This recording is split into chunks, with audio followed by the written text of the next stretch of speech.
কাকা অনেক তো ঘুরলাম, আমার কাজ কই? বাবারে একটু ধৈর্য ধরো, খুঁজলে কি না পাওয়া যায়, আশা করি কাজও পাওয়া যাবে। কাকা সত্যি ওরা কাজ দিবে না খামাকালার ঘুরে গেছে?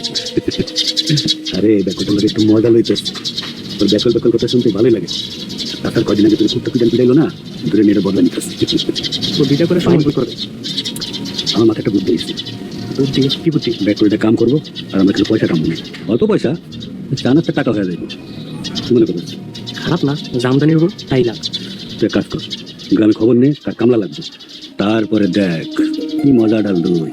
মাথা খারাপ হয় নাই, ওই দেখো ব্যাকলটা কামালিয়া ঘুরতেছে, কাজ চায়। বাবা সালাউদ্দিন এদিকে আয়। আমরা কাকা আসসালামু আলাইকুম। ওয়ালাইকুম আসসালাম। বাবা তুমি নাকি কাম খুঁজতেছো? হ কাকা, যে কোনো কাজ। আমি কিন্তু গরু রাখতে পারি, কৃষি কাজ করতে পারি, আবার বোঝা বইতে পারি।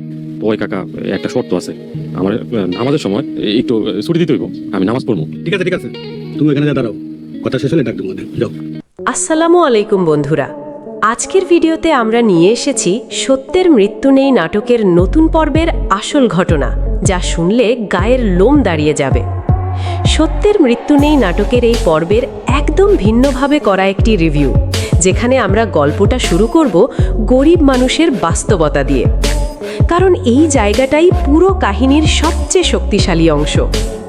ভাবুন তো, এমন একটা পরিবার যেখানে একসময় সবাই একসাথে খেত, হাসত, গল্প করত, আজ সেই পরিবারেরই একটা অংশ বেঁচে আছে চরম অভাবের মধ্যে। সালাউদ্দিন আর আমেনা এখন ঠিক এমনই। ঘরে খাবার নেই, পকেটে টাকা নেই, এমনকি বিদ্যুৎ না থাকায় অন্ধকারেই দিন কাটাতে হচ্ছে। গরমে কষ্ট, ক্ষুধায় কষ্ট, কিন্তু তার থেকেও বড় কষ্ট হলো অসহায়ত্ব। এই পর্বে একটা ছোট দৃশ্য খুব বেশি নাড়িয়ে দেয়, যখন সালাউদ্দিন শুধু কয়েকটা টাকা চায় একটু খাবার খাওয়ার জন্য, কিন্তু সেই সামান্য টাকাও নেই। এই মুহূর্তটা দেখায় একজন মানুষের কাছে গরিবই কেমন করে আত্মসম্মানের ওপর আঘাত করে। তবুও সে ভেঙে পড়ে না, কারণ তার পাশে আছে আমেনা, যে নিজের কষ্ট লুকিয়ে স্বামীকে সামলানোর চেষ্টা করে। এই গরিবীর মাঝেও তাদের ভালোবাসা আর বোঝাপড়াটা আলাদা করে চোখে পড়ে। তারা রুটি কলা খেয়েও সন্তুষ্ট থাকার চেষ্টা করে, আল্লাহর কাছে শুকরিয়া জানায়। এই জায়গাটা গল্পকে শুধু কষ্টের না, বরং মানবিক করে তোলে। কিন্তু প্রশ্ন হলো, তারা এমন অবস্থায় কেন? এর উত্তরটা লুকিয়ে আছে পরিবারের ভেতরে। কারণ নিজের মানুষদের থেকেই তারা দূরে সরে গেছে, অথবা দূরে সরিয়ে দেওয়া হয়েছে।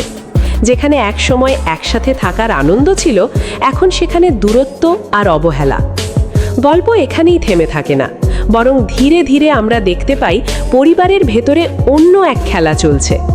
একদিকে দাওয়াত দিয়ে সবাইকে ডাকা হচ্ছে, অন্যদিকে কিছু মানুষকে অপমান করে বের করে দেওয়া হচ্ছে। এই আচরণ দেখে মনে হয় এখানে কোনো কিছু ইচ্ছা করে লুকানো হচ্ছে। আর সেই লুকানো জিনিসটাই সামনে আসে সোনার মূর্তি পাওয়ার ঘটনার মাধ্যমে।